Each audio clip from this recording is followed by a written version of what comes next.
ইরানের রণসাজ, Ayatollah Ali খামেনির বাহিনী তৈরি, ঝালিয়ে নিচ্ছে নিজেদের। সব সমরাস্ত্রে দেয়া হচ্ছে শান। শত্রুকে আর এক চুলও ছাড় নয়, পিঠ নয়, এবার ইসলামী বিপ্লবী গার্ডের বুক দেখানোর পালা। সামনে যে পড়বে তাকেই কচুকাটা করতে হবে, শত্রুকে দিতে হবে মোক্ষম জবাব। খামেনির একবারের নির্দেশ আরও কড়া।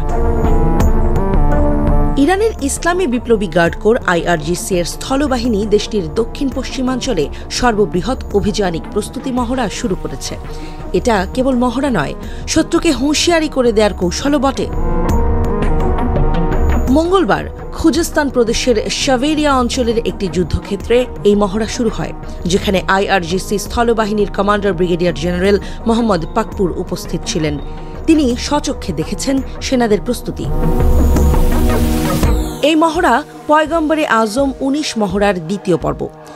পশ্চিমাঞ্চলীয় কেরমানশাহ প্রদেশের সালাসে বাবাজানি কাউন্টির এজগেলেহ জেলায় প্রাথমিক নিরাপত্তা কেন্দ্রিক মহড়ার পরে এই ধাপ শুরু হয়েছে।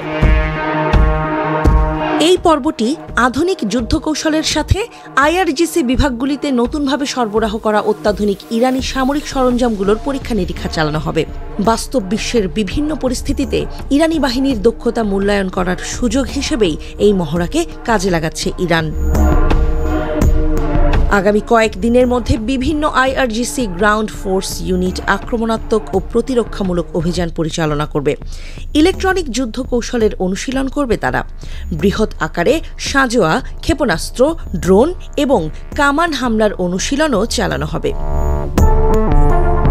ইরানের সামরিক বাহিনী অস্ত্র ও সরঞ্জাম পরীক্ষা করার এবং তাদের যুদ্ধ পরিস্থিতি মূল্যায়ন করার জন্য দেশের বিভিন্ন স্থানে একটি বড় পরিসরের মহড়া চালাচ্ছে। দেশটির সামরিক কর্মকর্তারা বারবার বলেছেন, দেশটি তার সামরিক সক্ষমতা বিশেষ করে ক্ষেপণাস্ত্র শক্তিও বাজিয়ে দেখতে চাইছে। প্রতিরক্ষার ক্ষেত্রে কোনো ছাড় দিতে রাজি নয় তেহরান।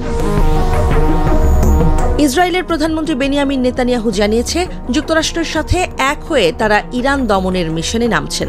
সেই সাথে ইরানের পারমাণবিক স্থাপনায় হামলা চালানোর ইঙ্গিতও দিয়েছেন তিনি। নেতানিয়াহু বলেছেন, কোনোভাবেই তারা ইরানকে পারমাণবিক শক্তিধর হতে দেবেন না। ইরানও নেতানিয়াহুর এই কথার তীব্র নিন্দা জানিয়েছেন। তেহরান বলেছে, ইসরায়েলের এই ঘোষণা পরিষ্কারভাবেই আন্তর্জাতিক আইন ও অন্য দেশের সার্বভৌমত্ব লঙ্ঘনের শামিল।